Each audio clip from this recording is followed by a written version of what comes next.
The title of this book is Sweet Dreams, Curious George. It was written by Cynthia Platt and illustrated in the style of H.A. Ray by Mary O'Keefe Young. This is George. George is a good little monkey and always very curious. Today, he's curious about a library book that his friend, the man with the yellow hat, brought home. George sat down to look at the book. There was a yellow chick on the cover, pointing up at the sky. This made George even more curious. He brought it to the man with the yellow hat. "Why don't we wait until after dinner, George?" asked his friend. "Then we can read it as a bedtime story."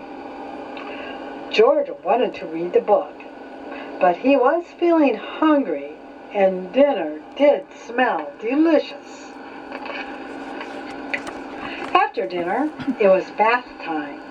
A nice warm bath is just what a monkey needs after a long day.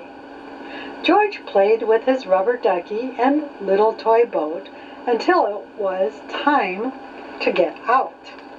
His friend held out a fluffy towel with a hood that looked like a little chick. That made George think of his new library book. George put on his pajamas and hopped into bed. He couldn't wait to hear that story. "This is the story of a Chicken Little," said the man with the yellow hat. "I think you are going to like this one, George." George did like it. Poor Chicken Little thought the sky was going to fall, and then lots of other animals thought it would too. Thank goodness the sky did not actually fall. Little monkeys like happy endings. It seemed like the perfect bedtime story. What does the story say? It says, one day, Chicken Little was scratching for food when an acorn fell from a tree and hit her head. That is until George woke up in the middle of the night. He had a terrible dream that the sky really was falling. George was scared. His friend came to see what was the matter. George pointed to the book and then to the ceiling. "Don't worry, George. It was just a dream," said his friend. "The sky isn't really going to fall. Let's try to relax and get back to sleep." First, the man with the yellow hat brought him a cup of warm milk. "Warm milk always makes me feel sleepy, George." It seemed to be working for George too until, oh no, the warm milk spilled all over the place. After cleaning the mess, his friend got another book to read. This story was about a train that had to race along the tracks to deliver a special package to a little girl. It was very exciting. George was even more wide awake than before. "Maybe a song will help," said the man with the yellow hat. "Lie down in the bed, and I'll sing to you." George tried to rest. He really did, but the song was pretty catchy. First, he tapped his toes slowly. Then his whole body wanted to dance. He got up and bounced on the bed. Said his friend. "I wish I knew why you can't sleep tonight." George stopped dancing. He pulled out the book Chicken Little and then pointed to the ceiling again, frowning.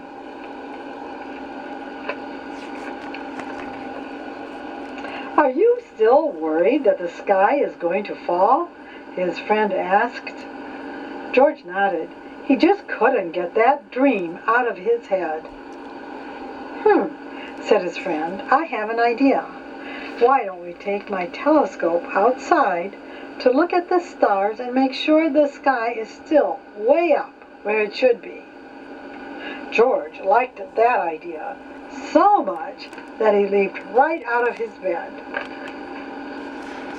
It was chilly outside, but it was very nice to be out in the dark of the night, too. The stars were still up in the sky, far, far away. The man with yellow hat set up the telescope and showed George how to look through it. When George looked through the telescope, the stars looked quite near. He could even see planets. Near, far, near, far. He looked through the telescope many times. It was like magic. "See, George?" asked his friend. "The stars are just where they should be. That sky doesn't look like it's falling, does it?" George shook his head with a smile. The man with the yellow hat even had a chart with something called constellations on them. Pictures in the stars. George loved looking for the constellations so much that he completely forgot about his bad dream. Oh, there's one that looks like a lion. But it was so late. George yawned. "I think it's time for both of us to get to sleep, George," said his friend, leading him back into the house. His friend gave him a hug and tucked him in tightly. "Good night, George," said the man with the yellow hat as he was about to close the door. "I hope you have happy dreams." George cuddled his teddy bear for a minute and then started to fret again just a teeny bit about the sky falling. He hopped out of bed and opened his curtains so that he could see the stars and the sky right where they should be. As the starlight streamed into his bedroom, George snuggled down deep into his blankets and fell asleep. Sweet dreams, George. The end.